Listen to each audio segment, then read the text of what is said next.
Vous avez l'impression que tout devient compliqué, que rien ne se passe comme prévu. Ouais, la vilaine maladie d'Alzheimer. Un coup on peut, un coup on peut pas, un coup on sait, un coup on sait pas. Et avec cette maladie, le cerveau perd peu à peu ses repères. Mais il y a quand même une bonne nouvelle. Bah oui, parce que sur cette chaîne, c'est toujours du positif. Saviez-vous qu'une routine bien pensée, elle réduit le stress, elle favorise l'autonomie et elle vous permet de préserver le lien avec votre proche patient résident? Je vous montre comment le cerveau atteint par maladie d'Alzheimer réagit à la structure et comment respecter son rythme peut tout changer. Alors, tout d'abord, quelque chose de clair, simple et qui marche et qui fonctionne sur tout le monde et surtout qui est totalement vérifiable par la science, les études et que tout le monde sait. Un cerveau, qu'il soit Alzheimer ou pas, il adore les repères. Mais dans la maladie d'Alzheimer et aussi dans un cerveau sain, il a besoin aussi de liberté pour agir à son rythme. Vous savez, c'est la fameuse phrase là, il n'est pas du matin. Non, ça veut rien dire du tout ça. Ça veut pas dire que la personne n'est pas du matin. Ça veut dire que son cerveau met plus de temps à être réactif que celui de quelqu'un d'autre. C'est tout. Donc pour une personne, un cerveau Alzheimer, c'est la même chose. Avant d'engager une activité, repérez les signes que ce cerveau, le cerveau de votre proche, de votre patient ou de vos résidents, il est prêt à collaborer. Et pour cela, vous avez un regard attentif ou le contact visuel qui est franc, des gestes calmes, une réaction régulière, une ouverture aux interactions, un sourire, une petite réaction et plein d'autres choses. Si cela vous intéresse, vous pouvez entrer gratuitement sur la communauté School Lien où vous avez des formations gratuites et des petits PDF totalement gratuits aussi où vous pourrez avoir les signes du cerveau prêt. Alors, concrètement, ça donne quoi? Vous proposez, par exemple, le petit déjeuner, toujours de la même manière, à la même place, aux mêmes horaires. Mais vous laissez la personne faire à son rythme. Si vous estimez que le petit déjeuner doit être pris à 8h30, un cerveau, ça met entre 15 à 45 minutes pour être prêt. Donc, si ce petit déjeuner est à 8h30, combien de temps votre proche, votre patient, votre résident doit-il avoir pour collaborer et prendre ce fameux petit déjeuner à 8h30? Donc, rangez aussi toujours les objets aux mêmes endroits. Pensez aux repères visuels, par exemple une photo ou le mot.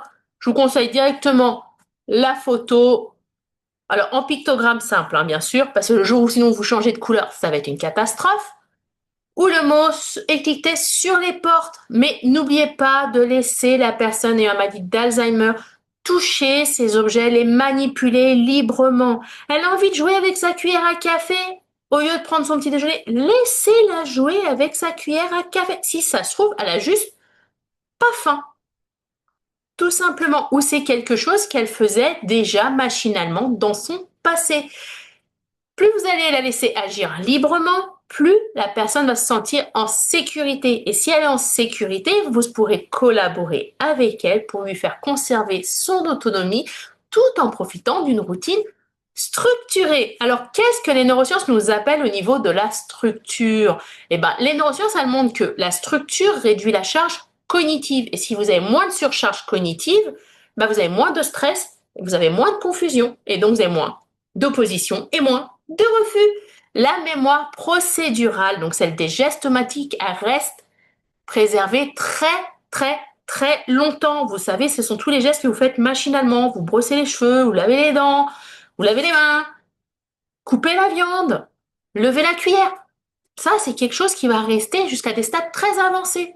Respectez le rythme personnel de la personne que vous accompagnez et aussi votre rythme. Ça va favoriser la confiance et le lien parce que la personne va se sentir écoutée et respectée. Et oui, quand je dis aussi votre rythme personnel, c'est parce que dans la méthode lien, vous avez un pied d'égalité. Ce n'est pas une énième méthode où on s'occupe que de la personne qui a la maladie d'Alzheimer ou une autre maladie de trouble cognitif. C'est une philosophie de vie où l'accompagnant aussi, on s'occupe de lui. Donc, si vous farez respecter votre rythme, si vous respectez le rythme de la personne, que vous montrez vos failles, eh ben, il n'y a pas de sentiment de supériorité, il n'y a pas de cerveau Alzheimer qui va se dire elle est meilleure que moi, je suis jugée, je suis nanani, je suis nanana. Non, c'est elle est humaine comme moi. On partage un bon moment. Et dans la méthode lien, on va combiner en fait ces deux leviers, la routine et la structure pour guider le cerveau ayant la maladie et la liberté d'agir pour renforcer l'autonomie et le bien-être. Et le résultat, moins de conflits, plus de moments authentiques et un vrai lien humain qui se maintient. Les routines et la structure, ce ne sont pas des contraintes.